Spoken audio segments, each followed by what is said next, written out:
Steps up in the pocket, takes off. Lots of room up the middle. On!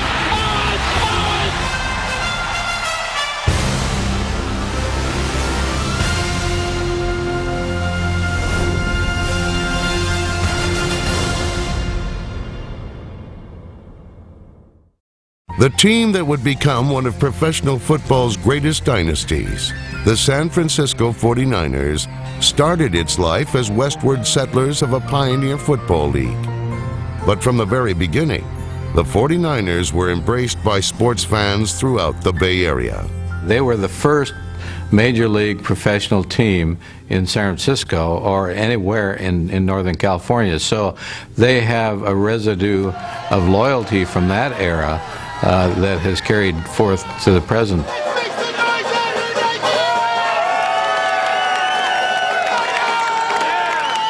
The 49ers were like the Giants. They got here first. They came in 1946. The All-America Football Conference was like the equivalent to the AFL's Fools Club. So the 49ers started this franchise here with the Morabito brothers. The Morabitos made a fortune in lumber.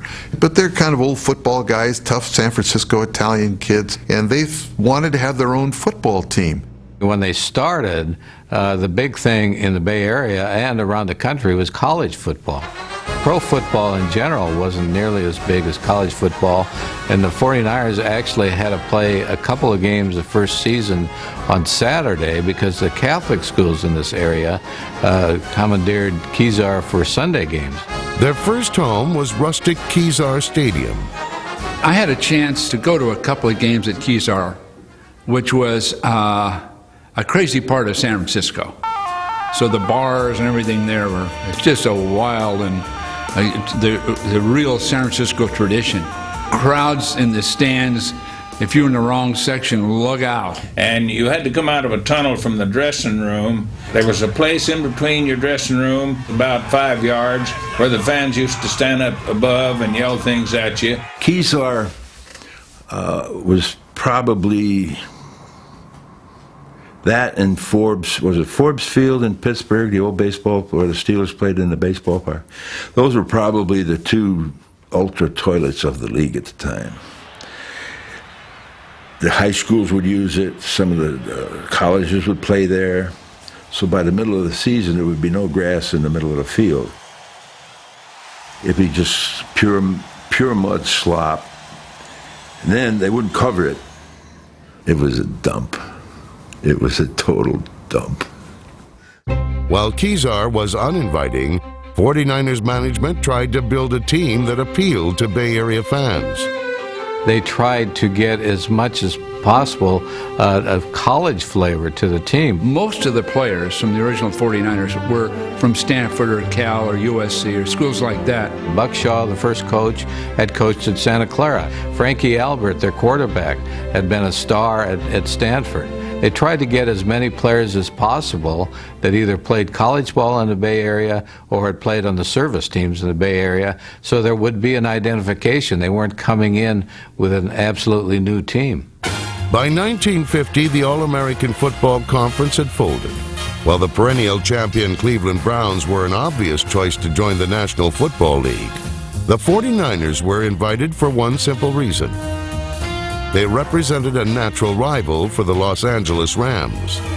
Now meet that terrific Titan, Bob No. 7 Waterfield, quarterback extraordinary. The Rams were a true product of Hollywood, with plenty of star power and razzle-dazzle. For much of the 1950s, the 49ers struggled to measure up to their California neighbors. The Ram-49er rivalry was very intense. And the players really knew they were in a game when they played each other. When the 49ers came into the league, they still didn't have enough good football players to compete in the National Football League.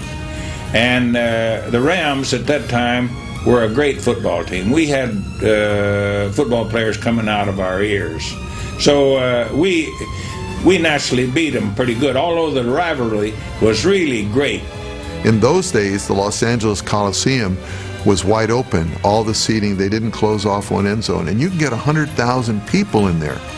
Well, they would draw over 100,000 people to watch the 49ers play the Rams. Those were big games, you know, those aerial shows of Waterfield and Van Brocklin against Albert and Tittle. While the quarterbacks drew the headlines, the 49ers running game was becoming the best in football. Kezar Stadium is crammed to overflowing for a battle between two titans of the Western Conference, the Detroit Lions and the San Francisco 49ers. On the second play of the game, the 49ers show the Lions just how rough an afternoon it's going to be, as Hugh McElhenney bursts through the Lion line and streaks downfield. Not a Lion can lay him low, as the 49ers jump away to a 7-0 lead. In their first full decade in San Francisco, the 49ers were always the bridesmaid, never the bride. 6 winning seasons translated to just 1 playoff appearance, a 1957 loss to Detroit. Their claim to fame was perhaps the greatest backfield in football history. There was no greater running backs than Hugh McElhenney, John Henry Johnson, and Joe Perry in the same backfield. Oh, it made quarterbacking so easy. How'd you like to just get in the huddle and call anything? And you had 3 Hall of Fame running backs ready to carry the ball. It began with running back Joe the Jet Perry. Number 34 Perry was the first running back in NFL history to rush for 1,000 yards 2 years in a row. And by 1956, he had become the NFL's all-time leading rusher. In 1952, the Jet was joined by the King, halfback Hugh McElhenney, number 39. He had a style to me that was flowing like a will-o'-the-wisp, and it seemed like at times he had eyes in the back of his head. There's a snap. Tittle hands off to McElhenney, opening on the right side. He's to the 39-yard line, up to the 40, now to the 45, to midfield. I think I ran more with fear than I did of confidence of running. Fear of being embarrassed, fear of getting caught from behind, fear of making a fool of yourself. You just want to do well.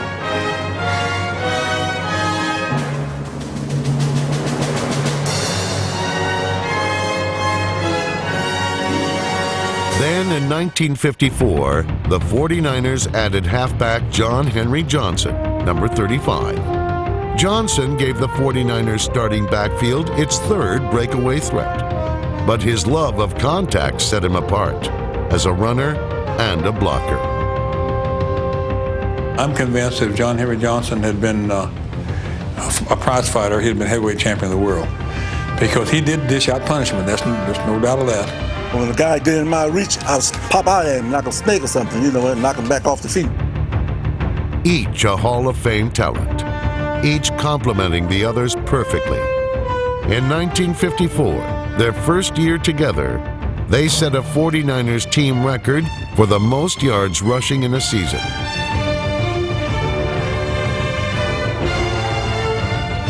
With a 4th Hall of Famer, quarterback Y.A. Tittle, running the show, San Francisco seemed destined for a championship.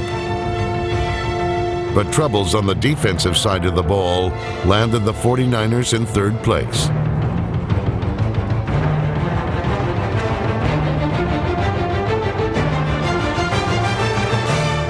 Then in 1955, Red Strader replaced Buck Shaw as head coach and brought with him a new offensive system. The $1 million backfield didn't adapt well. On screen passes, John Henry would, I couldn't find him sometimes. And just as I turned to throw, he's not there, and then down I go, and I'd say, John Henry, where were you? What happened? And he'd say, well, AY or YA or XYZ or whatever your name is. He says, you got to find me any place on the field. They're paying you more money than anybody else. This time, they set a record for fewest rushing attempts in a season. And why Strader didn't use the $1 million backfield became the $1 million question. Joe and John Henry and I used to tell YA, you know, for Christ's sake, let us run the ball more instead of throwing it. After just 4 wins in 1955, the 49ers fired Strader, and San Francisco's backfield again found its stride. In 1956, the 49ers went undefeated in their last 5 games and appeared to be on the verge of getting over the hump.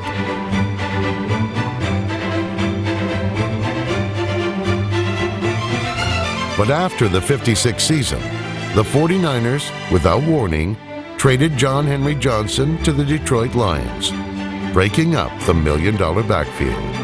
Well, it was kind of a shocker, but the way I remembered, and the reason they traded him was he came in with a agent. And in those days, if you came in with an agent, you were traded.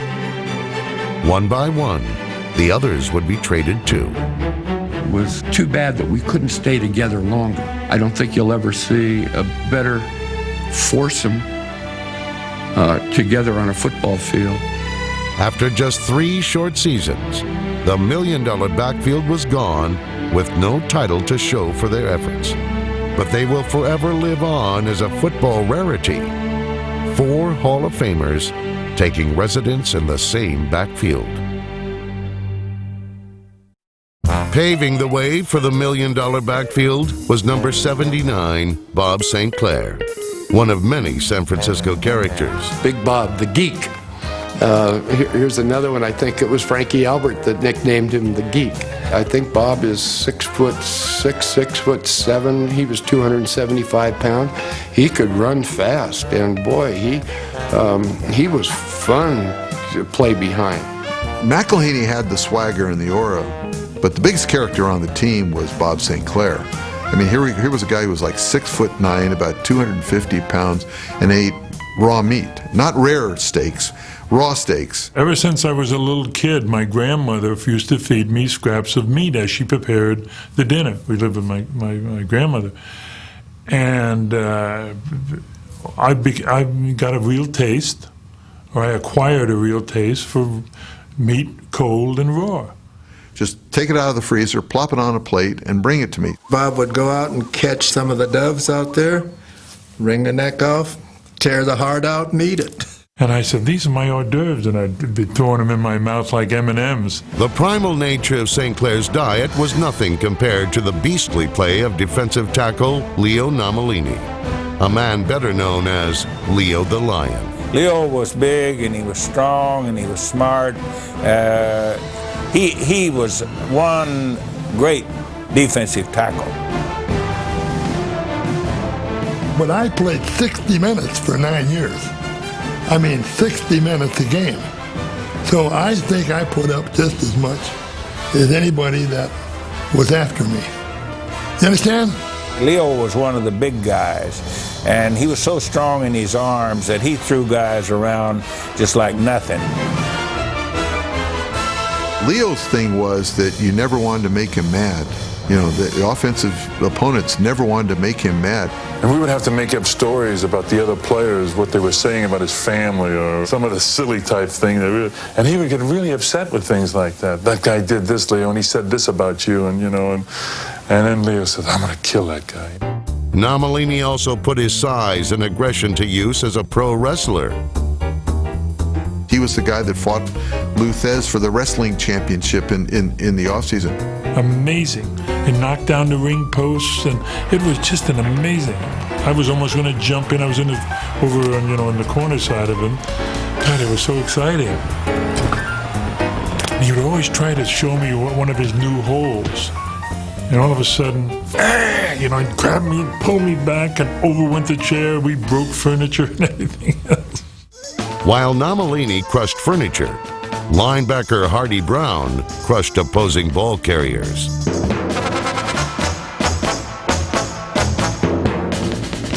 He had an uncanny way of unloading his shoulder on a running back or an end. And boy, the next thing you do after you see Hardy hit him, the player that he hit is carried off. You know, I mean, there's a body count. I think he ended Glenn Davis's career, Tommy Harmon's career, a kid by the name of Perry at the Pittsburgh Steelers. He hit him so hard that his eye almost popped out. I don't know that you see that anymore with players. And Hardy Brown laid out a lot of guys. Brown learned his trade at the University of Tulsa. And they teach you down there what they call a hump block. Because you'd have to hump over, and then at the last second, and he would hump you. He would hump and throw that shoulder. He was a player that you did not want to run over. And a lot of these big guys, they tried to run over him. That was a big mistake. and he had put that shoulder, boom, and just wipe you out. Even when you had the mask on, if he popped you in the head with that shoulder, he'd break your mask and he'd put you out of business. Another player who put people out of business was number 85, Monty Stickles. Stickles would drink out of a policeman's boot. He was one of the toughest, meanest, dirtiest players of his era. Well, I would describe it as a guy that just went to work every Sunday, and you were the enemy, and I really wanted to destroy you. You had a different color on, and if I could wreck your leg or break your arm or knock your teeth out, I would. Yeah, I had a move that it was pretty illegal. If a guy's hand was on the ground, he's trying to get up, just stand and jump on and stand on it with your cleats. Just come up behind a guy, hit him in the back of the head with a nose. I taped my wrist, the bone of my wrist, so I wouldn't break that. And I just time it, measure it, so I'd get him right in the line, right in the throat. Hit him right up under the throat. Stumble. What'd you do that for? Guys, I wanted to hit you with an elbow. What's the difference? But I wanted to destroy the man mentally and physically that was standing there beating on me, trying to beat me. This anger, this controlled rage would come out, and I'd go after you. More than any other team in the National Football League, the San Francisco 49ers sustained a tradition of excellence at quarterback. Over the years, the quarterback tradition became a part of the 49ers for one reason or another. It certainly started with Frankie Albert. Well, Frankie Albert was probably the individual person that was identified as the 49ers. Wasn't very large, but he was very active, much like Steve Young. Left-handed, can move all over the field. When he faked that ball into the line to one of those backs, you better make sure that you had somebody watching him, because he'd be out around your other end with bootlegging that ball. Any play faking would totally confuse the opposition. And Frank was so deft in his faking, he took great pride in. And he could fake the entire defense and be found running over to the other side of the field with a ball, and people couldn't even figure out where he came from. Albert brought an identity to the 49ers attack. They were known as a throwing team, and that was kind of what the NFL wanted. Come away from college football with that 3 yards in a cloud of dust. Come see us, because we're going to put on an aerial circus. And nobody did it like the 49ers. Well, there were so many years where they were the most exciting football team in the game. Wherever they'd go, people would want to watch them, win or lose. And a lot of that had to do with the quarterback. Y.A. Tittle joined the 49ers in 1951. Within 2 years, he was the starting quarterback. He was one of the top throwers of all time. He threw the ball as well as anybody could throw it. And all he needed was some protection and some receivers. Y.A. Tittle, Y.A. Tittle is a guy that has to have total control. He's a true leader, great competitor, excellent thrower. Probably, you talk a lot about a lot of quarterbacks around the country, present and yesterday. Tittle was probably one of the most accurate throwers of the game of football, and that sucker had a tight sparrow on it all the time. Tittle slung it deep, perfecting the alley-oop pass to R.C. Owens and the deep post to number 84, Billy Wilson. But the passing yards didn't always translate into victories. They were a competitive team. I mean, they weren't the Packers and they weren't the Colts. But, you know, they could put up a ton of points on anybody. And when you went to Kezar, that was sort of the deal. And everybody understood that. You know, we may not beat Johnny Unitas, but we're going to get 40, and they're going to have to get 45 to win. An innovation by head coach Red Hickey took the Niners offense to yet another level. They called it the shotgun. And in 1961, it was the talk of the NFL. Well, the shotgun was, it was brought out of desperation, really. We cannot beat the Colts the way we're doing. Nobody else could beat them, so who's to say that we could go in and beat them with what we had? So I dreamed up this formation. And the first time we shifted into the formation, the whole stands, they were going, ooh, they didn't know what was happening. It had been in the paper that we were going to use some kind of a spread formation, but they had no idea how extreme it was going to be. And they wanted to know, what is this thing? What are you doing when you spread out like that? What do you call this? And being an old country boy myself, I said it's kind of like using a shotgun. You spread out and just start firing.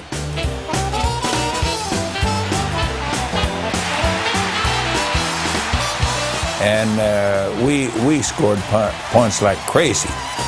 It was something that nobody knew how to stop. San Francisco often wound up stopping themselves. They had that period in the early 60s when Red Hickey decided he was going to alternate quarterbacks. He traded Tittle because Tittle couldn't run. And from the shotgun, he wanted the quarterback to run at least part of the time. So he traded him for Lou Cordileone. And even Cordileone said, they traded Wyatt Tittle for me?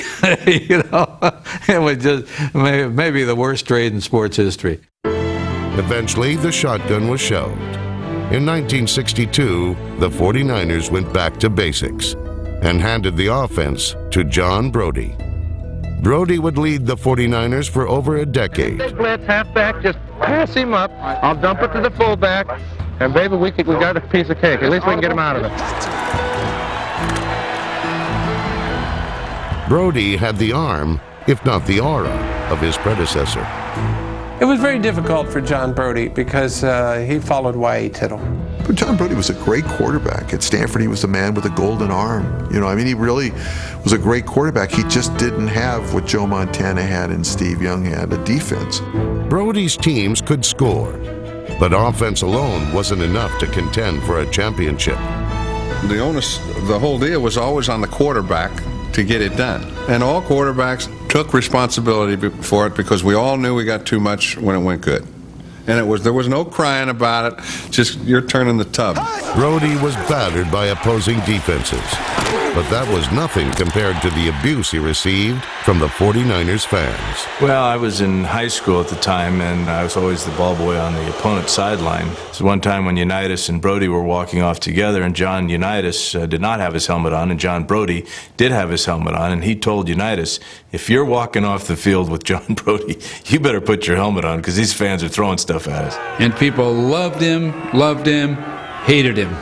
So whenever the team would do poorly, it would be John that would catch hell from the fans. Well, Brodie was doing very well, but you know, when the offense has to score so much, you know, that it puts so much pressure on the quarterback, and every interception, you know, every misplay is magnified. At Kezar, they booed everybody.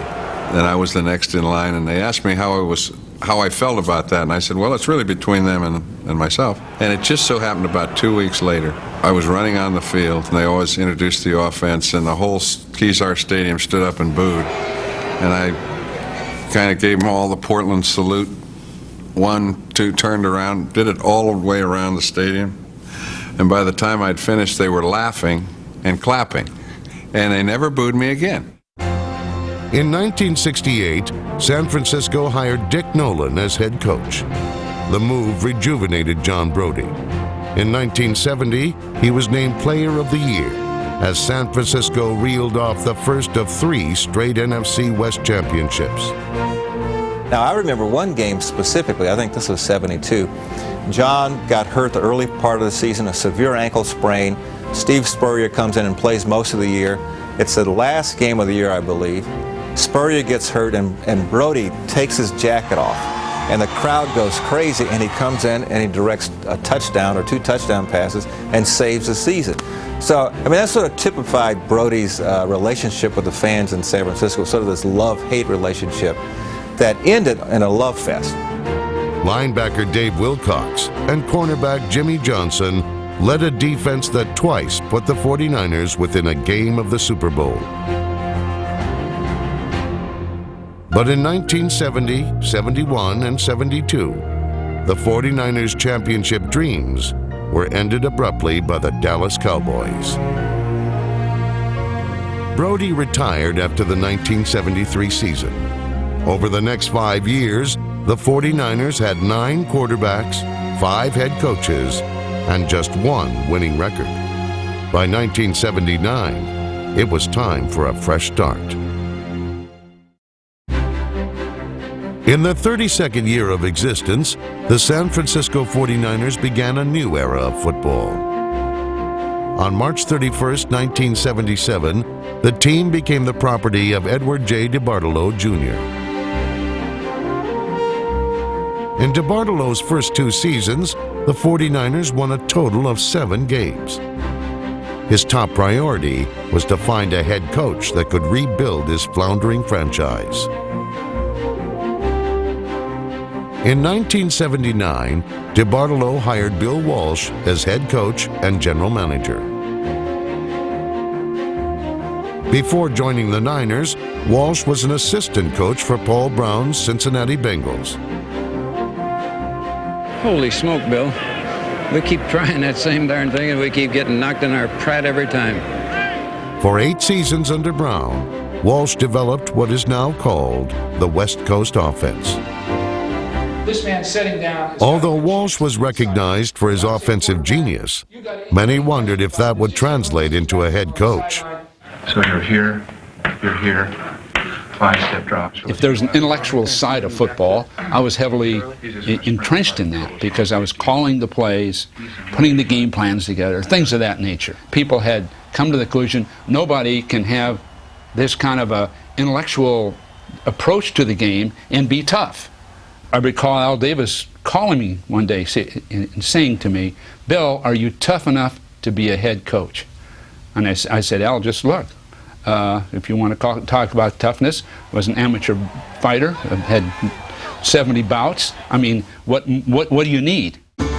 All Walsh needed was a chance, and when it came, he chose the '79 draft as a starting point. In the 3rd round, Walsh took an undersized quarterback named Joe Montana, who spent most of his first season as Steve DeBerg's backup. In the 10th round, Walsh selected Dwight Clark, an unheralded wide receiver from Clemson University. Dwight looked good to me, and I know he didn't look necessarily good to many other scouts. And as the draft progressed, many of our scouts said, "You can get him in the free agent market a month from now." And I said, "No, that man is going to be here, you watch." And so we drafted him. The arrival of Clark, Montana, and Walsh in '79 did not have an immediate impact. In fact, it took Walsh nearly the entire season to equal the win total of 2 from the previous year. In 1980, the 49ers began to click. And while they only won a few games, Bill Walsh was winning over their confidence. I don't think anybody can go into the stadium against us and feel safe with a victory.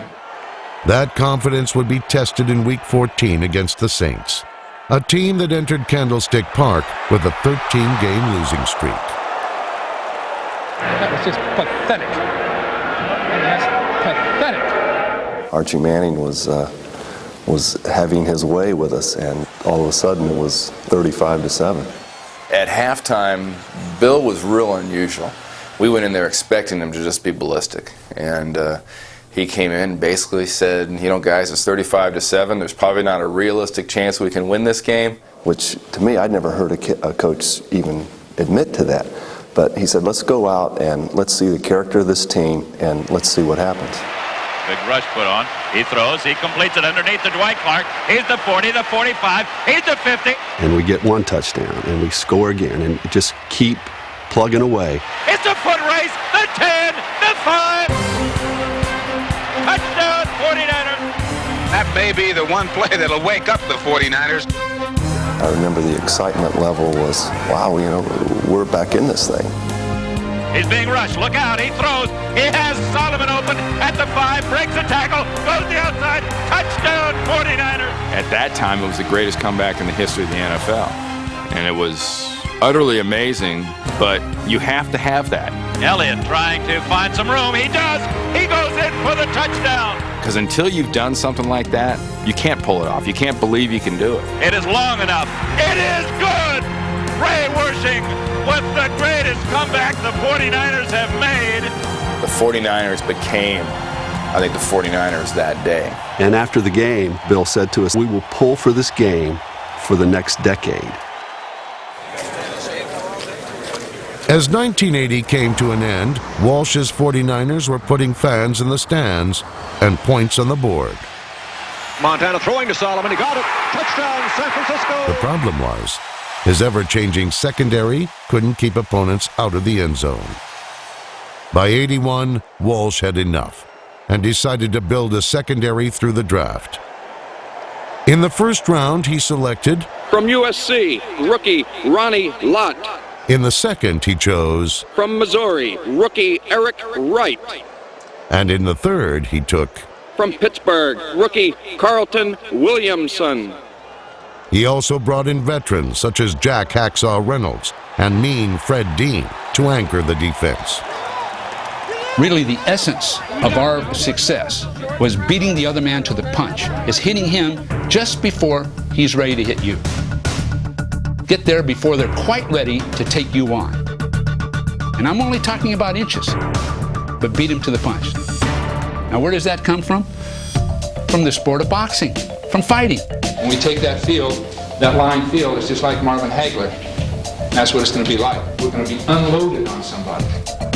Before a pivotal game against the Dallas Cowboys, Walsh pulled a few punches by mixing in a bit of humor. You've got to have everybody 100% fresh for this ballgame. Somehow you've got to be fresh. In some cases it may mean a lot of sex, in others none. I don't know. I'm sick of them. I hope you guys are feeling the same way I am. And Danny White, he knows he's not going to play, so he's the guy mouthing off. We're going to kick your ass. You know? Dallas, coming into that game, was the team. We were trying to tell people we were pretty good, which was something that people needed a lot of convincing, as bad as we'd been for a couple years before that. The year before, they had poured it on. We had a number of players injured. They just poured it on. They won 59-17 or something. Just destroyed us. So we play them about the 4th or 5th game in 1981, and we take them apart. There was an offensive game that I take pride in. It was that game, because we took that great Dallas defense, just took it apart. We knew just how to play against it. We beat them 45-14, and we could have scored more. The 49ers were becoming the surprise story of 1981. And Joe Montana was receiving much of the credit for the team's newfound success.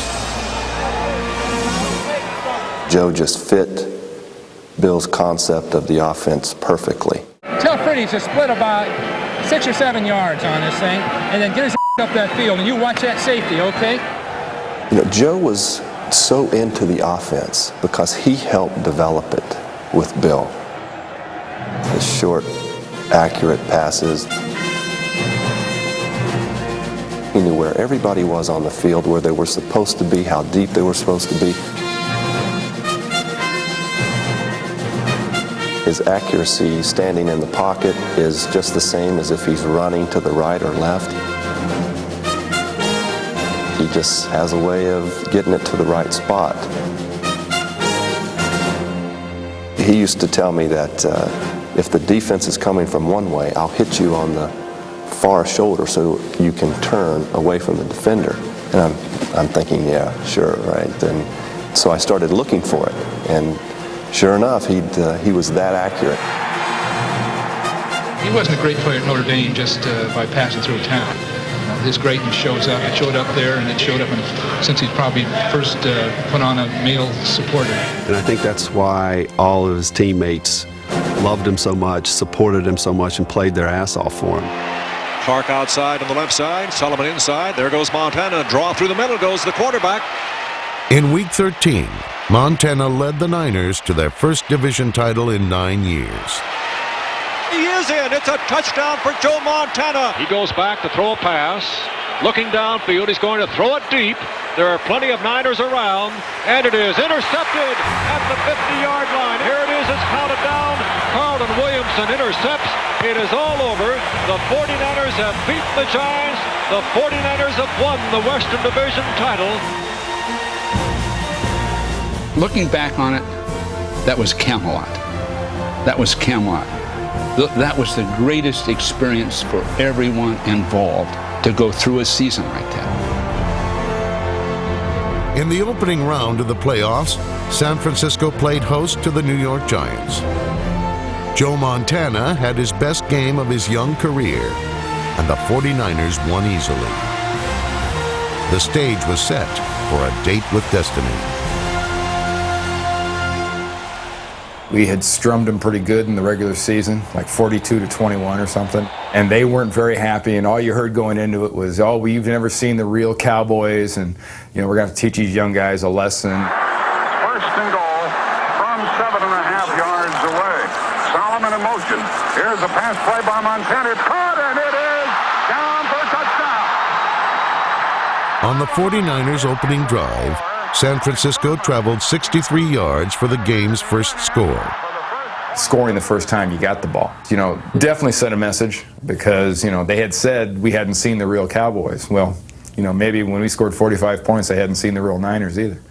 After 6 lead changes, the battle between the 49ers and Cowboys was turning into one of the greatest games in NFL history. White going back to pass, throws it down the middle, and it is caught, and into the end zone is Cosby. A first down pass play puts Dallas back on top, and now the 49ers need a touchdown of their own to regain the lead.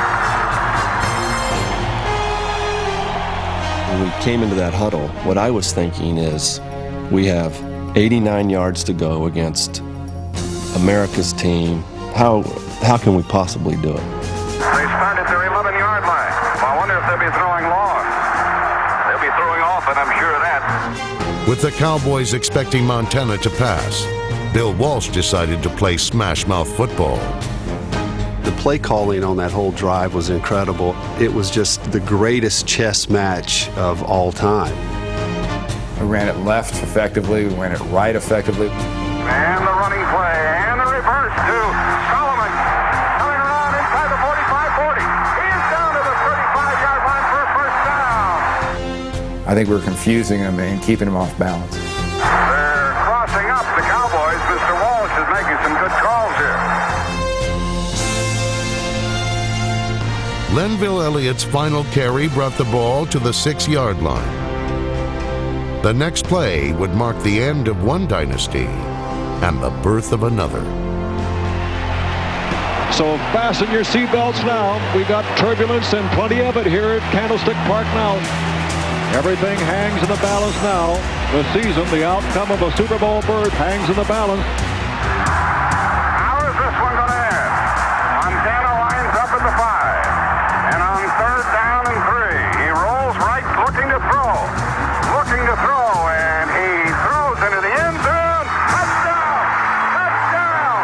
Touchdown, San Francisco by Dwight Clark. He went way high in the air, and with 51 seconds remaining, he may have taken the 49ers to the Super Bowl. I remember Bill pounding into everybody's heads that there was sort of a plan A and a plan B to the play. Plan A was Freddie Solomon, and hitting Freddie Solomon as Joe rolled out. Plan B was Dwight Clark, and they actually had practiced that sort of end of the play, throwing it up and having him go after it. I don't think Dwight had ever jumped that high before, and I know he hasn't jumped that high since. I never get tired of talking about it. I never get tired of seeing it. Because I, sign pictures and send them to people, I see that catch every day. He dropped it about being champions from July 7th? We're champions right now. We got one more to go. Congratulations for a tremendous effort. Tremendous. With outside temperatures hovering around minus 22 degrees, the San Francisco 49ers met the Cincinnati Bengals in Super Bowl 16.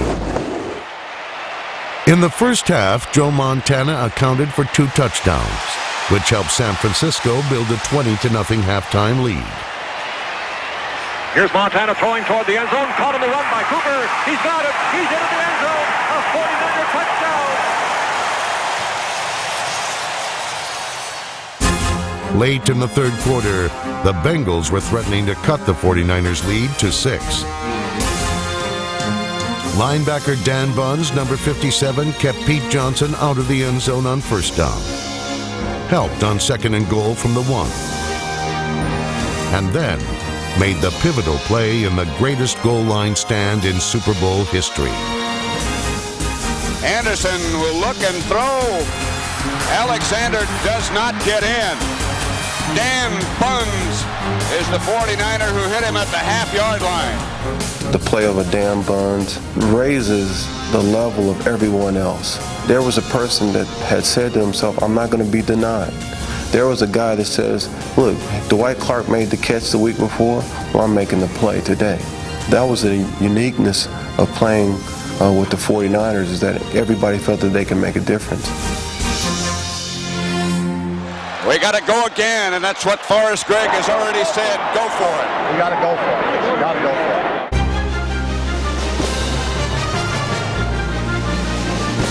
From the 2-foot line, calling signals on 4th down, has the ball, hands it off. He's met at the goal line. I don't believe he got in.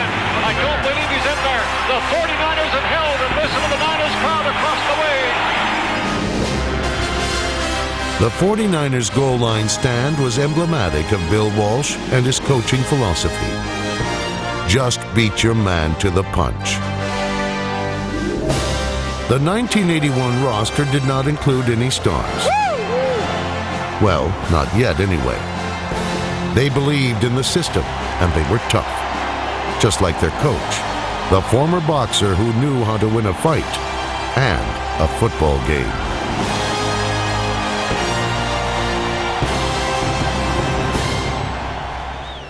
The sudden turnaround of the 49ers franchise caused pundits to question the team's success. In the NFC title game, the 49ers fell behind 21-0 before mounting a fourth-quarter comeback that tied the game. But on Washington's final drive, a questionable interference penalty on the Niners' defense allowed the Redskins to kick a game-winning field goal.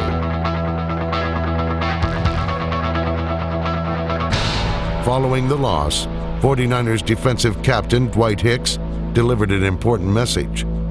He told his team to remember the feeling.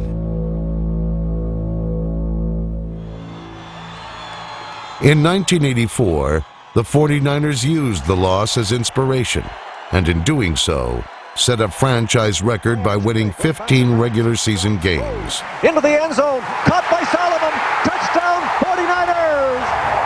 But instead of relying on the magic of Montana, the 49ers' dominance was spelled with defense.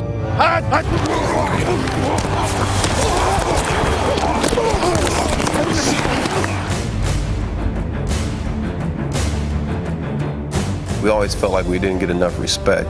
And I think a lot of it stemmed from what Bill had talked about early when he said, look, I don't want you guys to get out hit. And we were labeled a finesse football team because of his passing style, but the thing that he had a passion for was... You beat the other man to the punch. Nobody notices it for 4 or 5 rounds.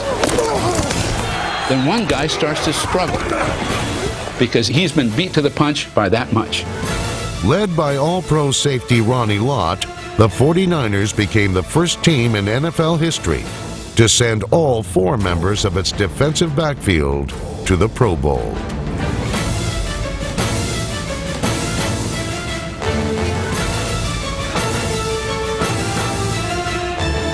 In the 1984 playoffs, the 49ers defeated the New York Giants and the Chicago Bears by a combined score of 44-10.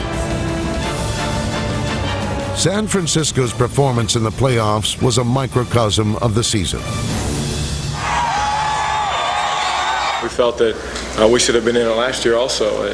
It came down a couple calls at the end of the game, and just wanted to get back and prove that we are a good football team. Leading up to Super Bowl 19, Joe Montana and the 49ers were not the top story. Instead, all eyes were focused on second-year quarterback Dan Marino, who had just set an NFL record by throwing for over 5,000 yards and 48 touchdowns.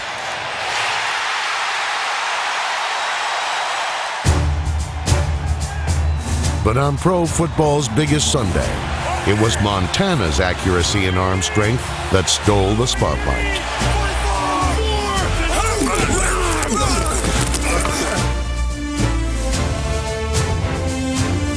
You know, they talk about Marino having a great arm, and I'll tell you, nobody could have thrown that ball any harder and on target than Montana did that time. Well, he had plenty of zip.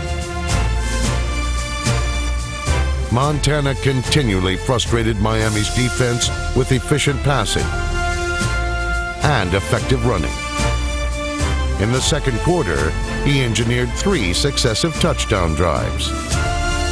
Get it in, Joe! Montana drops back, short drop, fakes once. He's going to run it himself. He's into the end zone. Touchdown!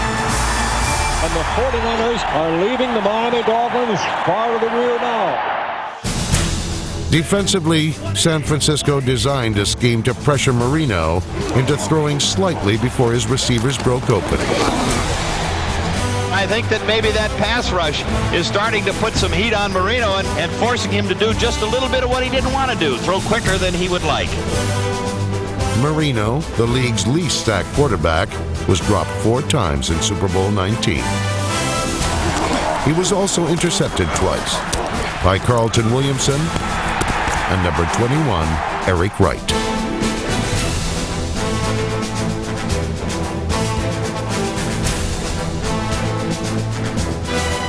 The brilliance of Marino was overshadowed by the precision of Montana. His third touchdown pass capped one of the most lopsided Super Bowls in NFL history. Caught by Craig on the way to the end zone, and Craig goes in for the score.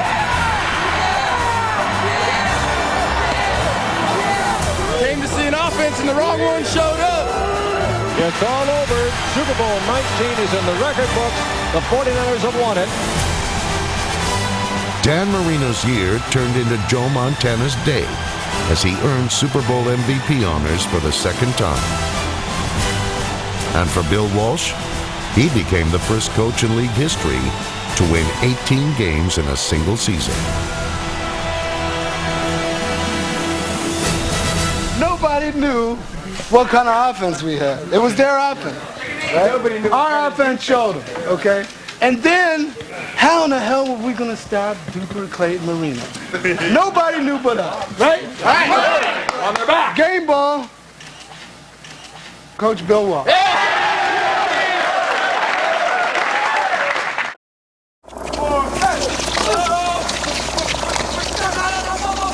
That looks great. Play off, Dwight. Yeah. Read what you see. In 1985, the 49ers set out to replenish their once potent receiving corps. Pretty. And that will be a beauty. In that year's draft, Bill Walsh used the 16th pick on a flashy wide receiver from tiny Mississippi Valley State. Oh, fly pattern, Jerry Rice, touchdown. Go into the pros. What goals have you set for yourself? Well, number one, I would like to be the all-time receiver. They have some great receivers here, and I'm trying to follow in their footsteps. When Rice arrived at 49ers training camp, he caught everyone's attention. But early on, it was the football that he couldn't grab hold of. When I came in my first year, things was not going right. I think I wanted to bite off too much too soon, and I didn't have the experience. He struggled his first 10 or so games, which was natural in this offense. I went through the same thing. You have to read and react a lot to the different coverages. If it's zone, you do one thing. If it's man, you do another thing. And then sometimes you forget to catch the ball. You're thinking about the route so much. And I think Jerry got caught up in that a little bit. But to me, it all came together for him on that Monday night against the Rams, his rookie year. He caught 2 or 3 touchdowns, 10 passes for 250 yards. To me, that's when it all clicked for him. He made Rookie of the Year in one night. Throws way downfield, Rice is out there! He's got it! Touchdown 49ers! And from then on, he became so confident. By 1987, Rice was considered one of the best receivers in the NFL. He won the league's MVP award and set an NFL record with 22 touchdown receptions. His mental strength is incredible. To catch a ball and think that he's going all the way, to be like a Gale Sayers and say, look, I'm not going to beat the nod. Montana, quick pass, left flat to Rice, cuts inside, beats Gordon. He cuts up the middle, he's to the 25, he's to the 20, 10, 5, touchdown 49ers! The thing about me, I like to catch the short passes. Downfield to Rice, he's got it! And turn them into 80, 90-yarder. He's gonna go! Touchdown 49ers! So many receivers, once they catch the football, they feel like their job is over and they just fall down. With me, I feel once I catch the football, the excitement is just starting. From a physical standpoint, Jerry Rice has incredible stamina. Part of it's just God-given, part of it's conditioning. But he has stamina that takes him through a 20-game season. He can just strictly out-muscle and out-move his opposition because of that stamina. Gets to the 2, carries the defender into the end zone, touchdown 49ers! I have never met an individual that works harder than Jerry Rice.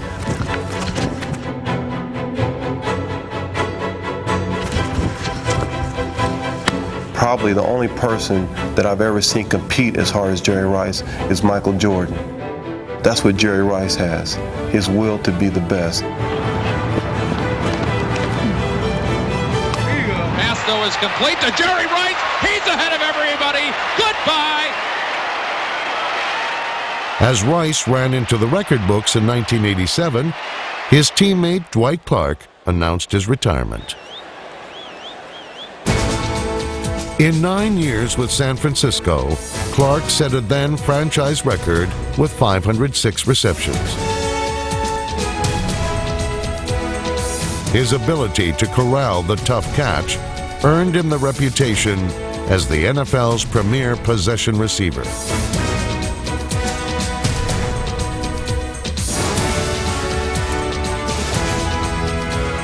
Clark attributed his success to his quarterback, Joe Montana. In 1987, Montana recovered from back surgery and won his first passing title.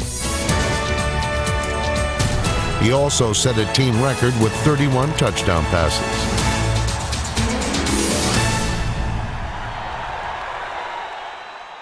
As the 49ers rolled into the playoffs with the best record in football, Montana experienced his worst day as a pro. Joe Montana looking slower and slower as the age and the Viking pass rush begin to catch up with him. In the third quarter, Walsh did the unthinkable. Joe Montana was performing poorly. I had to replace Joe Montana with Steve Young. I had to replace Joe Montana in a serious game. That was tough. Steve went in and ran with the ball and threw, and we scored a couple of touchdowns, but we lost. After that, the media caught up to it. Do you think Steve Young is a quarterback of the future? Yes, he is. He's great. Oh, man, he's something else, and we had to dig down deep in order to keep him contained because he was running us to death. Is Joe no longer fast enough? Walsh's decision set forth a major quarterback controversy. Montana, once football's magic man, now appeared to be an ordinary Joe. Many speculated that the 1988 season would be his last as a 49er. The same was said about his coach. I wasn't sure following 87 whether 1988 would be my last season. To be honest, I wanted to finish my career with a Super Bowl victory. There was a lot of stress there.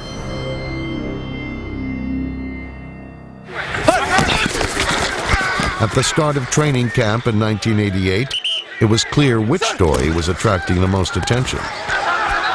Our problem is we have two, and there's a quarterback controversy developing. We're going to have to select between Steve Young and Joe Montana. That's a critical area for us. In just his second season with the team, Young did not want to live in the legend's shadow. But still, it was Montana's job to lose, as he opened the season with 3 touchdown passes. Montana back to throw, steps up for the end zone. Touchdown, 49ers to Mike Wilson. However, in the third quarter, he left the game with a bruised elbow. Young came in, but was unable to generate any offense, and the Niners held on to a narrow victory. Steve Young wanted to play, and if he had a chance, he would. But he had great respect for Joe. He acknowledged Joe's greatness. Joe would play when he was healthy, and Joe and I discussed it.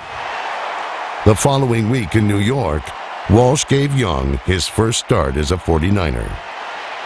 In trouble, running out to his left, going to be caught. He has fumbled the ball again. The 49ers have really self-destructed in this first quarter. Young fumbled on San Francisco's first 3 possessions. Steve struggled, and so reluctantly I went with Joe in the second half. 49ers trail it 17-13. 58 seconds on the clock.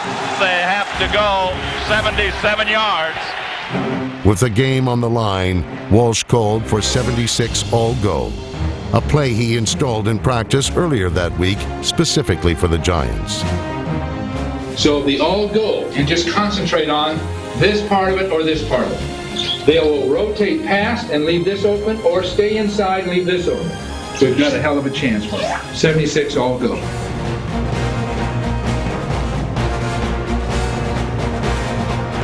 Montana to throw. Throws long for Rice down the sideline. He's on the 30, the 20, the 10. Touchdown 49ers. A 77-yard touchdown pass to Jerry Rice. Boy, and it is stunned silence here in the Meadowlands. Despite Montana's last-minute heroics, the 49ers passing game struggled throughout the first half of the season. Threw that ball behind the receiver. Montana's been intercepted 3 times today. In fact, any success on offense was being sustained by running back Roger Craig. I remember when Roger first got to the 49ers, and Wendell Tyler took Roger under his wing and said, "Hey, Roger, this is how you get it done. This is what it takes to survive in this league as far as, giving 110%. And then Roger started applying it to himself. Craig's superhuman strength changed the perception of the 49ers as a finesse team. So did his high-knee running style. A discouraging run for the defense by Roger Craig. I used to be a hurdler in high school, a high hurdler at that. I think that really developed my running style as far as it enables me to break a lot of tackles. I think defenders are shy to tackle me in my knees because they can get punished as far as getting a knee in the chin, and that doesn't feel too good. Just like a boxer. I use my knees instead of my fists. Like his running, Craig's nickname was just as unique. They call me catfish because I kind of swim through the holes, and my eyes are really big when I run through the holes, as far as when the defenders are coming to tackle me. It's not that I'm afraid to get hit or anything, I like to see where I'm going. In 1988, Craig had his best season as a pro. He rushed for a career-high 1,502 yards and led the team with 76 catches. At the Rams in Week 7, Craig played the game of his life. And off to Craig over left tackle, sweeps outside, he goes to the end zone! Touchdown 49ers! He is the best back in the league right now. He rushed for 190 yards scored 3 touchdowns, and ripped off one of the greatest runs in NFL history. There's a draw up the middle to Craig, and he breaks loose and runs loose. He gets use of the 30 to the 25. He's down to the 20. Breaks loose again. He's to the 10. 5. Touchdown 49ers. Oh, what a bonanza. Spectacular run by Roger Craig. That run against the Rams exemplified what I was all about as a player. He was busting people. He knocked a couple people down, knocked a couple of his own players out of the way. It might be the best run of his career. When I see that run, I still get goosebumps. That's highlight reel material forever. 2 weeks later, Craig's miraculous run may have been upstaged by his quarterback. Young, back to throw. In trouble, he's going to be sacked. No, gets away. He runs, gets away again, goes to the 40, gets away again, to the 35, cuts back at the 30, to the 20, the 15, the 10. He dives, touchdown 49ers. You won't see many better runs in your life than that. That was one heck of a run. Don't mind him taking away some of your thunder today, huh? I'll tell you, it helps out. Steve Young's game-winning scamper was overshadowed by consecutive losses that included a last-second comeback by the struggling Cardinals. After 11 games, the 49ers' record stood at 6-5, and the team's chance for a postseason game looked slim. We had those 2 losses staring at us, and there was a lot of stress there. Kiss their playoff hopes goodbye. With the '88 season all but packed in, Ronnie Lott called a meeting for players only. Inspired by his words, the 49ers came together and took an oath to play for each other.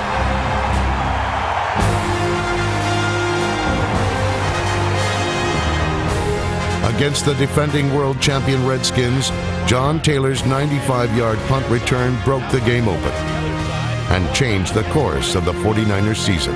Snubbled the 15, Jeff Superman at the 20, he's on it front.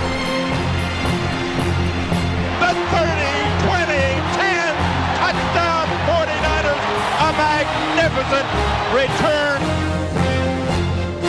Joe Montana also came to life in a 37-21 victory. Everything was in sync following the Redskins' victory. Offensively, Joe Montana had now recovered completely.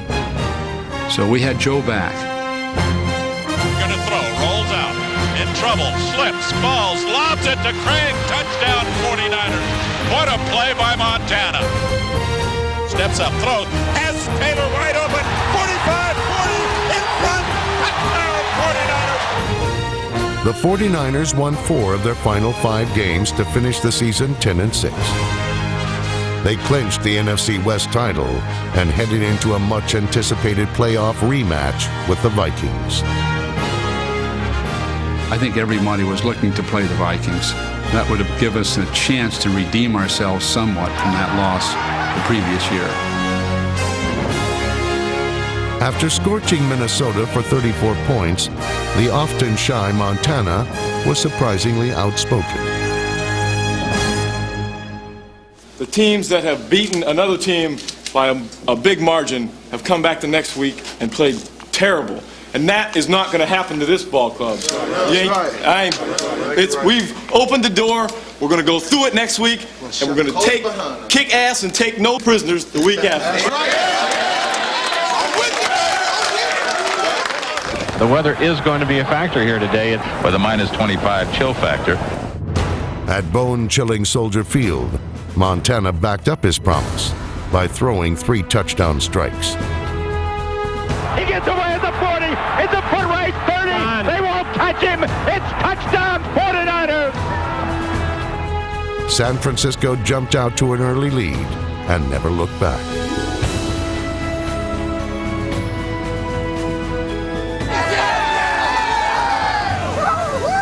Miami, here we go. Afterwards, Walsh called the win in Chicago the team's greatest road victory since his arrival in San Francisco. Whoever would have thought it. on the coldest day in January, the finesse-ass 49ers will come in the backyard of the Bears and kick ass. A few hours before Super Bowl 23, Bill Walsh prepared for the big game the way he always did. I took a little nap. I want to demonstrate to the players you're totally at ease and totally relaxed and ready to go. We collectively are the best team in football as we sit here. We are the best right now. Our opposition knows it, we know it. So when we take the field, we take it with great pride in ourselves that we've come this far, now we take advantage of it. The most dramatic moment really for me was prior to the game, walking around the stadium in Miami, looking at the crowd all by myself, and to be honest with you, I broke down some. For some days, I had planned to retire after the Super Bowl. No one knew it. I didn't want to distract the squad with it. I didn't want them to play one for Walsh or to be thinking about it. The players win the game for each other, not for a coach or an owner. Walsh's adversary in Super Bowl 23 was his longtime friend, Sam Wyche. Come on, man, do it. I'm so nervous, I just wet myself, and don't do the other. Wyche had been an assistant on Walsh's original 49ers staff and helped groom a young Joe Montana. He knew number 16 was on. Joe is hot, so let's cover him. He's throwing good warm-ups. I guess that means something. He's back to throw. In a close game, Montana tied the score at 13 early in the fourth quarter. That's another great throw by Montana. 3:38 is the time remaining, so it'll be about a 40-yard attempt by Breach. The Bengals regained the lead on a Jim Breach field goal. And it is goal! Breacher! And with 3:20 left to go, the Bengals take a 16-13 lead. Starting from their own 8-yard line, Walsh knew he would have to go the distance for the victory. We go running out on the field, and sure enough, they call a television timeout. And I was like yelling and screaming, "Come on, let's go. Let's get it going. This is the biggest drive of my life. If we want the ring, we got to go out and get it." And Joe looks at me, and he goes, "Hey, H." No, that's what he calls me, Harris. H. "Hey, H, check it out." I go, "What?" And he goes, "Hey, look over there in that end zone." And I look there, and he goes, "Hey, there's John Candy." And I go, "John Candy?" And sure enough, John Candy's sitting there eating some popcorn. And I look at him, I look at the clock, and there's 3 minutes to go in the game, the biggest game of the year. And then the official blows a whistle, and the play starts. The 49ers have a long way to go. Montana back to throw on first down. Throws over the middle, completes it to Craig. Craig is to the 16. The Bengals are rushing with only 3 men. Oh, I hate to see that. So do I. Cincinnati was playing more of a 3-4 defense, a different form of defense. So we attacked that defense. 2:35 remaining. Montana throws, sidelines, Rice, 30-yard line, out of bounds. We knew on the outside we could get the ball to Jerry Rice. Joe back to throw, steps up, throws, out here for Rice. He has it at midfield, goes out of bounds. We know on the inside we could get the ball to Roger Craig on our Texas pattern. 2 wide receivers near side. Montana to throw, completes it up the middle to Craig. I had a game plan. Joe could execute it. The players didn't have to talk to each other. They focused on what they were doing. Montana trying to drive him the length of the field here with the game in the balance. 16-13, the Bengals lead. Montana back to throw. Throws over the middle. A fight gets for Rice. Rice into the 20. He's down to the 19 for a first down. Let the clock run. They haven't called timeout. They still haven't called a timeout. Montana going without a huddle. 52 seconds remaining. 50 seconds. Joe back to throw. He looks. He throws. He completes it to Craig. He's down to the 10. 40 seconds remaining. The 49ers will have to take a timeout here, and they do. It's such a sight to watch this. It is, whether it happens now or not, to watch Joe Montana do this so many years, and to watch this absolute surgeon on the football field and one of the all-time greats do his thing again, it's almost like poetry. That's the essence of the so-called West Coast offense, is repetition, developing skills, and then under pressure being able to perform. Back to throw Montana. Steps up, throws. Touchdown! Taylor has it for the touchdown. A 10-yard pass. The 49ers have scored.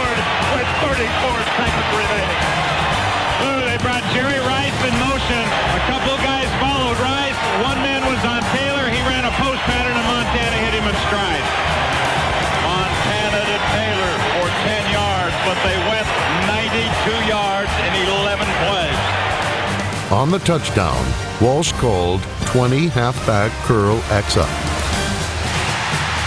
It was the last play he would call as coach of the 49ers. At the time the touchdown was scored, in the midst of all that, I knew that would have been my last game.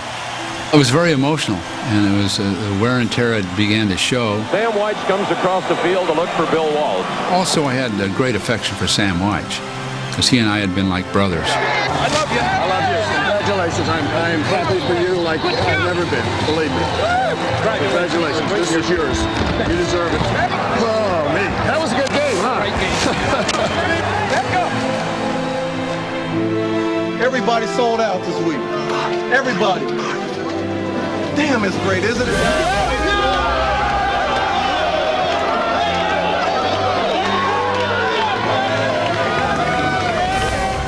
It was interesting. After that game, I saw the men celebrating with Eddie DeBartolo and everyone, and almost felt like an outsider, almost in a matter of seconds. An outsider who just won the Super Bowl. I think it was time for me to leave. At that point, I knew it was time to say that, and that's when I came apart. This is a tough moment in a way, because was this the final game on the sideline for a great coach, Bill Walsh? That was when I stepped away. Emotional moment right now with the coach down here inside the locker room, Jack. Thank God my son was there with me, and we sort of embraced and got through it.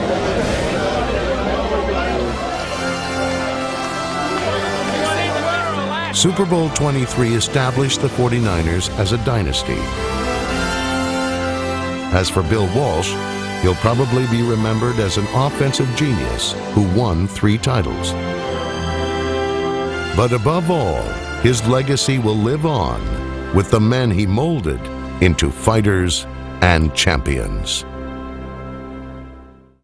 Tell Freddie to split about 6 or 7 yards on this thing, and then get his up that field, and you watch that safety, okay? Bill Walsh was the architect behind the 49ers dynasty. Looking toward the end zone, now throwing, fires. It's caught by Solomon. Touchdown for the 49ers! In 1989, Walsh handed the reins to George Seifert, who took over a team that was coming off a Super Bowl victory. Well, I feel fortunate. I mean, Bill developed a tremendous organization here. You know, I've inherited something that's to be cherished and taken care of. The George Seifert era got off to a rocky start. Opening the season against perennial also-rans Tampa Bay and Indianapolis, the 49ers needed late heroics to beat both. 2 shaky wins by a total of 10 points. On his hip, Montana to the end zone. Touchdown 49ers. He brings it in himself. Come on, baby, let's go! In week 3, more late heroics in a comeback that jump-started what was a 14-2 season. Wilson gonna go all the way. Taylor will go. It's a touchdown for the 49ers. Joe Montana threw for 428 yards and 5 touchdowns, including 4 in a fourth-quarter flurry. Montana to throw. He wants the end zone. Rice has got it. Touchdown 49ers. 1989 was the best season in Montana's great career. His 112.4 quarterback rating was a single-season record. He threw for over 3,500 yards, over 9 yards per pass attempt, and 26 touchdowns with just 8 interceptions. This is Joel's 11th season, and to me he's reading defenses even better. He's in more control. He's just playing the best ball right now, and each year he seems to get better and better. He's got a great accuracy and great touch. And his experience and his knowledge of our offense and where people are on defense, you just couple all that together, and then that little extra special something that no one seems to be able to define, and you got perhaps the greatest quarterback that's ever played. Montana was only half of the NFL's most prolific duo. Jerry Rice, in his 5th year, was again putting up huge numbers. Rice led the league with almost 1,500 receiving yards, and his 17 touchdowns left little doubt who was the top wide receiver in the NFL.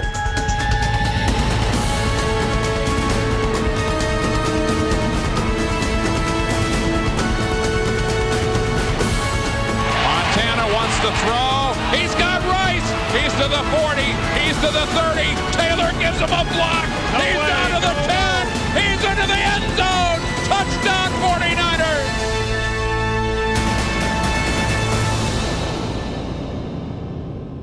The Niners had hoped to clinch a 4th straight division title in Los Angeles, but they trailed 17-0, struggling against a Rams team that had beaten them earlier in the year. It was John Taylor to the rescue. Rice's sidekick had been the hero in Super Bowl 23, and he helped start the comeback with a 92-yard touchdown catch. His 96-yard touchdown cut the deficit to 4. Joe, a slant into Taylor. Taylor breaks a tackle, cuts across the middle, breaks another to the 30. He's down the sideline. He's to midfield. He's to the 40.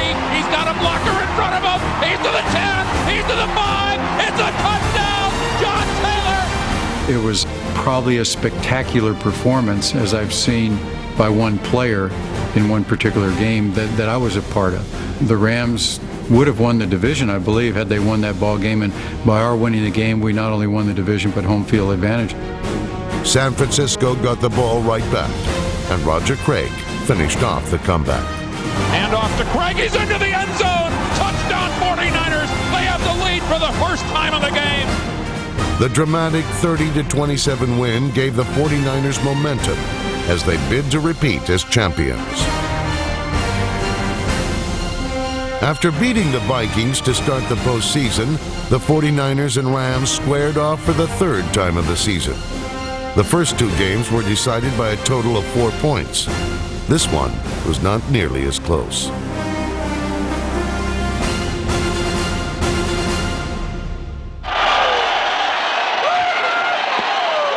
With the Rams off their back, San Francisco grabbed the organization's 4th Super Bowl trophy in relatively easy fashion. Complete to right. Into the end zone. Touchdown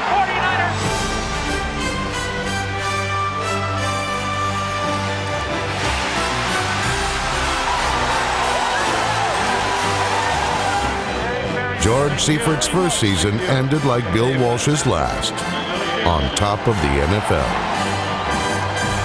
The San Francisco 49ers keep their date with the history books. In one of the greatest football games ever played by one team, they become the first team in the history of the National Football League to win back-to-back Super Bowls since the Pittsburgh Steelers. The 49ers are the team of the decade, and they're starting the 90s looking like the team of the 90s. Yeah, I want to congratulate you. I want to congratulate all the players, Coach Seifert, and your entire staff. Congratulations. Here it is, baby. Next year, 3-peat. We're going for 3 again. We're the first team in the history to do that. That's our next goal. The team of the 80s hoped to carry their success to the 90s. The more things changed, the more they remained the same. Wins continued to pile up despite some key losses. Hall of Famer Ronnie Lott moved on, as did versatile running back Roger Craig. Both had been mainstays throughout the 80s. Both had been key members on 4 Super Bowl teams. Both moved to the Raiders after the 1990 season. But the defense remained hard-hitting. The offense stayed high-octane. They even survived a transition bigger than Walsh to Seifert. Following a 1990 season where Montana threw for a team record in passing yards, the 3-time Super Bowl MVP gave way to Steve Young. He runs, gets away again, goes to the 40, gets away again, to the 35, cuts back at the 30, to the 20, the 50, the 10, he died, touchdown 49ers. Steve really faced obstacles when he took over. First, the public. Joe Montana was their hero, but I knew that if we had Steve, we could certainly develop a lineage from Joe and finally to Steve and basically sustain a so-called dynasty. Montana's 49ers career ended much like Steve Young's began, losing in the NFC Championship game. Bidding for an unprecedented third straight Super Bowl, Montana was battered by the Giants in the 1990 NFC title game. And Montana was clobbered. Leonard Marshall caught him with his helmet right in the middle of the back. Steve Young took the 49ers back to the NFC title game 2 years later. Backside pressure. He gets the ball away. Downfield. Rice is there. He's to the 30. He's going to win the race. 10, 5, touchdown 49ers. He simply out-sprinted Isaac Holt into the end zone. 63-yard touchdown pass. But wait, there is a flag. Holding. Losing in the NFC Championship became the trend of the early 90s. After falling short in 1992, it was a rerun the next year.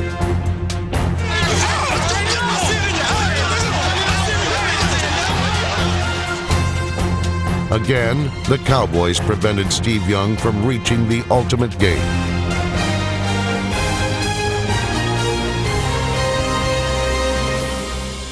The team that made a habit of winning Super Bowls in the 80s was now the team unable to get over the hump in the 90s. And a handoff to Smith coming right behind. Easy touchdown, Emmitt Smith.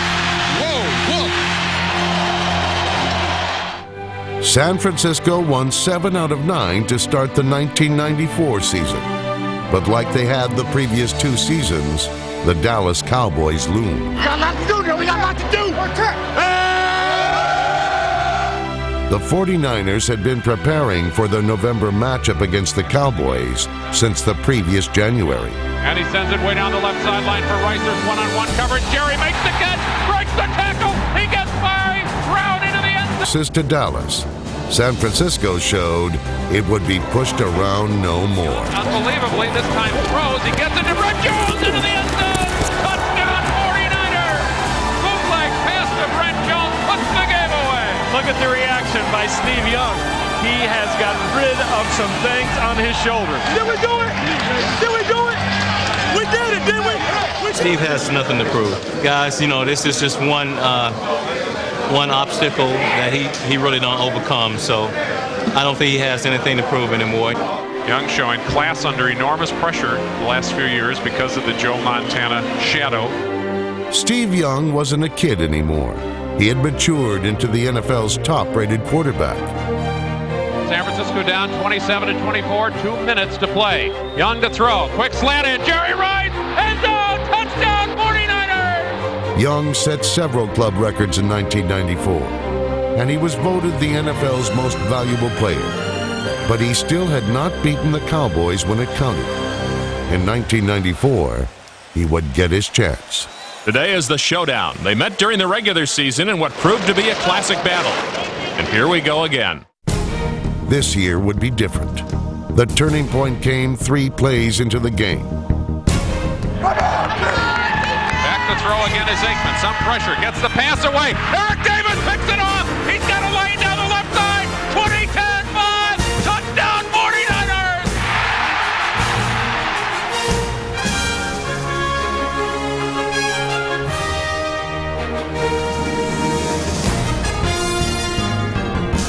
It is 14-0 San Francisco. This game is 3 minutes old. My goodness.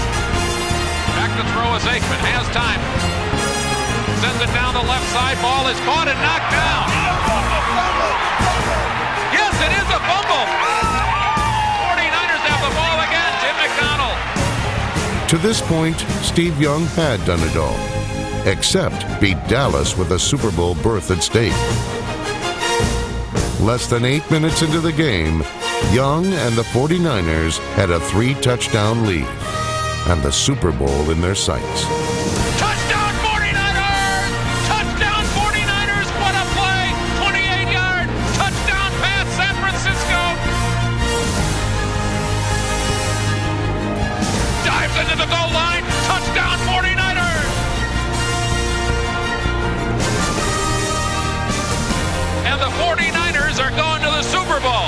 have to hear any more talk about Steve Young getting to the Super Bowl. Now he'll have to win one. You know, you wake up in the morning of the Super Bowl and you say to yourself that tonight, my life will be different. One way or another, my life is going to be different. That's an interesting way to feel in the morning as you're eating breakfast. Super Bowl 29. Steve Young grabbed his place in 49ers history in a big way. Record setters right here, baby. First team to bring home 5. And a play fake. And Young wants to throw. And he is looking for Jerry. And Rice is there. And he's into the end zone. Touchdown 49ers! First touchdown of the game. Comes after only a minute and 24 seconds. 44 yards. Touchdown pass to Rice. He sets another record. It was Steve Young's greatest day as a pro, and the organization returned to glory, further establishing itself as the greatest organization in pro football. Shoulder catch, bounces away. Oh, what a bonanza! Bounces away again. A spectacular touchdown catch. 51-yard touchdown play. I've thrown 4 a number of times, but never more than that. And so if you would have told me that I was going to throw 6, yeah, it was impossible. I mean, that's fantasy. And it was one of the rare experiences where the reality far outweighed the dream. Usually the reality never kind of quite lives up to it. It far surpassed it. It was beyond my wildest imagination. Someone take the monkey off my back, please! Oh, it was a gorilla!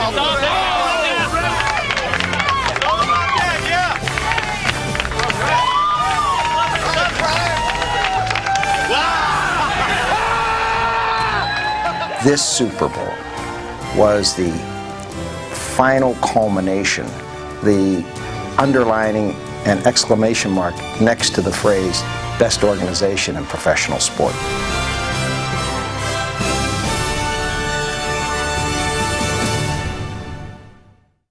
Somebody's got to be the best. Somebody.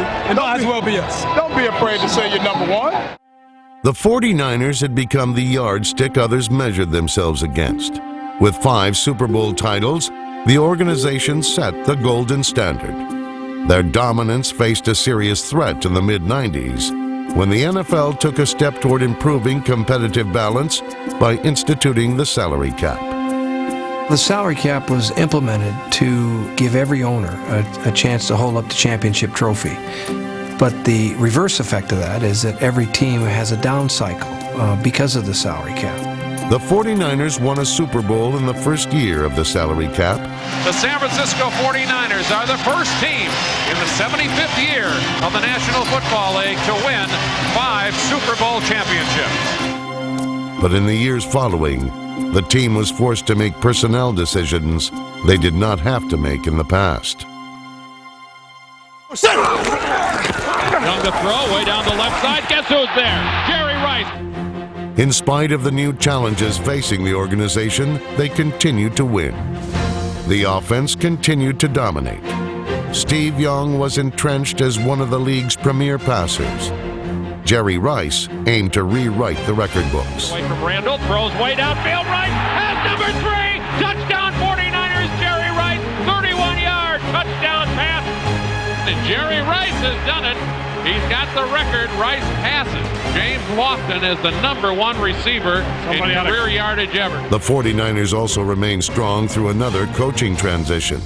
The San Francisco 49ers are very pleased to announce that Steve Mariucci has been appointed the head coach of this franchise. Mariucci replaced George Seifert in 1997. We're out in front of this division, and we're going to stay there. All right? All you guys with nicks, keep treating. We need everybody, don't we?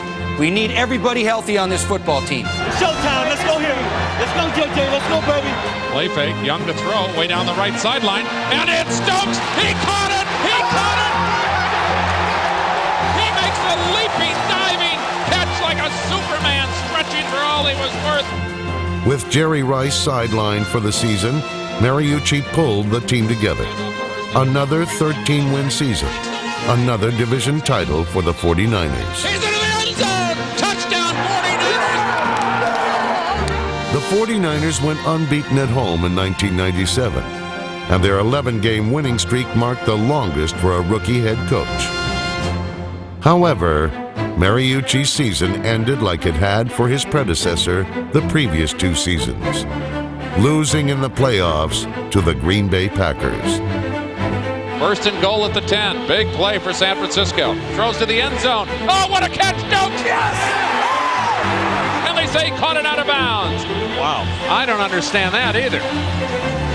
Favre passes down the right flat to Henderson. He fumbles the ball. 49ers pick it up, and they're going to call it an incompletion. Chuck Levy's fourth-quarter kickoff return was the 49ers' only touchdown on a frustrating day. When it came to the Packers, it seemed as if nothing ever went right for the 49ers. The loss to the Packers in Mariucci's first year was magnified by the fact that they had lost to Green Bay in the playoffs the previous 2 seasons. By Desmond Howard back at the 30. In 1996, the Packers trampled the 49ers on their way to a Super Bowl title. To the 45, to the 40, he may go. 25, 20, 15, 10, 5, touchdown, and no flags anywhere. San Francisco's Packer problems started in 1995, when Green Bay ended the 49ers' hopes for a Super Bowl repeat. Back to pass, Steve Young swings it off to the left to Derek. Fumble ball. Pick it up. Down the sidelines. Newsom to the 10, to the 5. Touchdown, Green Bay. Amid coaching and player changes, 2 things remain constant: the 49ers winning double-digit games in the regular season, and the Packers ending their Super Bowl dreams. 17, can we run the shake to Jerry? 1998 felt different, and the magic was working from week 1. Out, open receiver, Rice. He's got it at the 10. Cuts in. He might score. Jerry Rice is back in the end zone. Touchdown, 49ers. Jerry Rice returned from his lost 97 season to spark the team against the Jets. The 1998 team had the second most productive offense in league history. They also had their share of dramatic moments. Young straight back drop. Steps up in the pocket, takes off. Lots of room up the middle. He might go. Down to the 10, down to the 5. Cuts to the right, pushes off into the end zone. No! What a score by Steve Young for the touchdown. The 49ers led the league in rushing. Steve Young set team records for passing yards and touchdowns. And for the first time in NFL history, a team had 3 wide receivers with more than 60 catches. All facets were on display in an amazing comeback against Indianapolis. 17 fourth-quarter points proved this team had the mettle to thrive in tough situations. 24-yard field goal will win the game for San Francisco.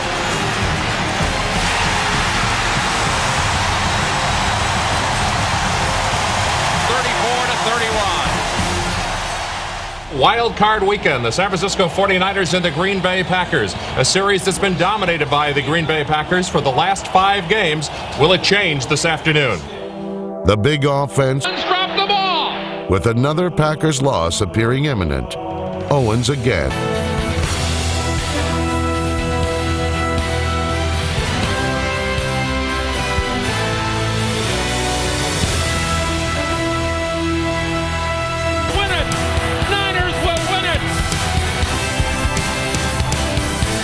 The win ended. Hey, where's T.O.? T.O. They told me I was going to have to make a big play. Steve gave me a chance, and I appreciate every teammate I got in here. Yes, sir. The torch was officially passed from Rice to Owens in December of 2000. Jerry Rice's final home game in San Francisco. 16 years, man. Talk to me, dog. Been in the house like on Sundays. Right. No other place I'd rather be right now. Rice caught 7 passes in his final game.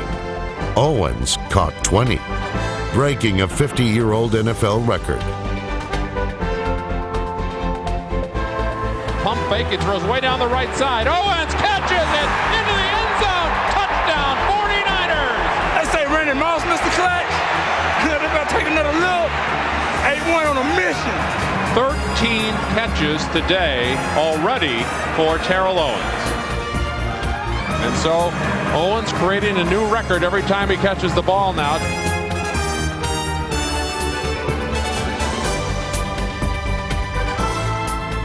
In some way, yeah, it was a passing of the torch, I suppose. It was the ending of just such a fantastic career, and then maybe in some ways a new beginning for another up-and-coming superstar. I think it's time for me to go, but San Francisco, I always love you guys, okay? You guys are #1 for me, okay? At the same time, the organization was coping with the departure of another legend. Obviously, this is a tough decision, but I know that I've made the right one, and I really feel it in my heart. And so I retire from the great game of football today. And I'll miss the 49er faithful. And when I walk down the streets of San Francisco, we forged a relationship. And those are the best ones. Next in line for their quarterback lineage was Jeff Garcia. A product of the CFL, Garcia's 49ers career started much like Montana or Young. He set franchise records for completions and yards in his first full season. Garcia to Owens appeared ready to take the baton from Young to Rice. Look for that connection for many years to come, Garcia to Owens. After a pair of down years, the 49ers returned to the playoffs in 2001. What an amazing comeback by San Francisco. It's just a matter of time. It's just a matter of time. A quarter of their wins came thanks to fourth quarter comebacks. Who can make a big play?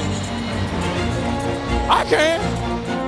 It was once again like the good old days. Buchanan, Garcia to throw, and he throws way down the right sideline. Owens is all alone. He's got it. 15, 10, 5. Touchdown, 49ers. San Francisco wins it in overtime on a 52-yard touchdown pass to Terrell. I was looking for you up in the box. I couldn't find you. Oh, that last call, though. That last call. I sort of figured it might happen. Oh, that was beautiful. The defense had also returned to the forefront. In the final 6 weeks of the season, they had 3 shutouts. But their most impressive moment came in a Week 15 goal line stand against the Eagles.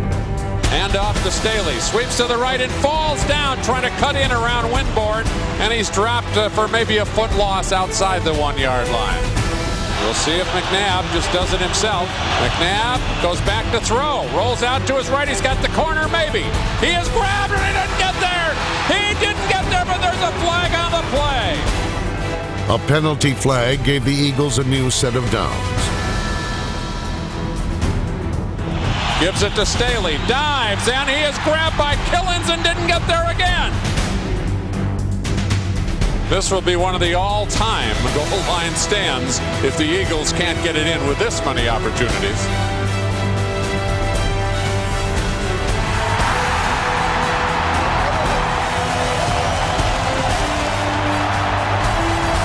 How about that goal line stand?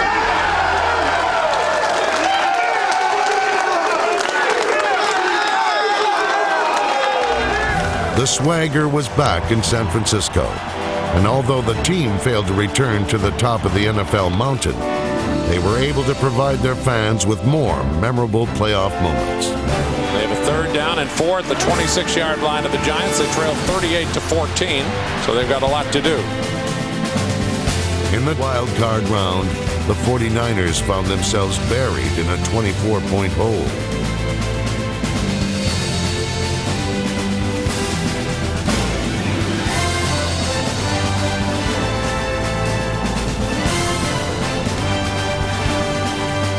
They continued to push, putting together the second largest comeback in postseason history. Bootleg by Garcia. He only needs a block to go in from Stokes. He's in. Touchdown 49ers. How about this? They've really got some momentum developing now. Has time. Throws for the end zone. Pop! Pop! Pop! Touchdown 49ers. Tie Straits. Jeff Garcia just threw the perfect pass. What a comeback. In Montana, in Young-like fashion, Garcia led the 49ers back. And in an incredible final sequence, the 49ers escaped with a miraculous win. Wow, what a day. 39-38, 49ers. And here we go. Ready for the snap by Junkin. Here it comes. It's another bad snap. And now they're going to have to try to throw for it. He's going to throw it into the end zone. There's a giant there. It's incomplete. Game is over. Game is over. 49ers win.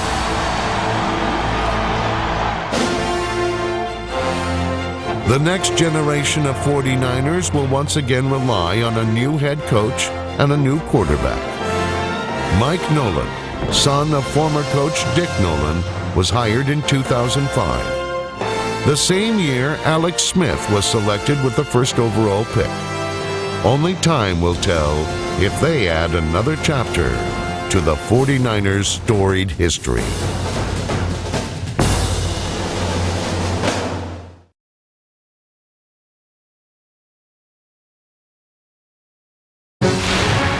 This NFL Films production has been brought to you by NFL Network. Watch the National Football League 24 hours a day on NFL Network.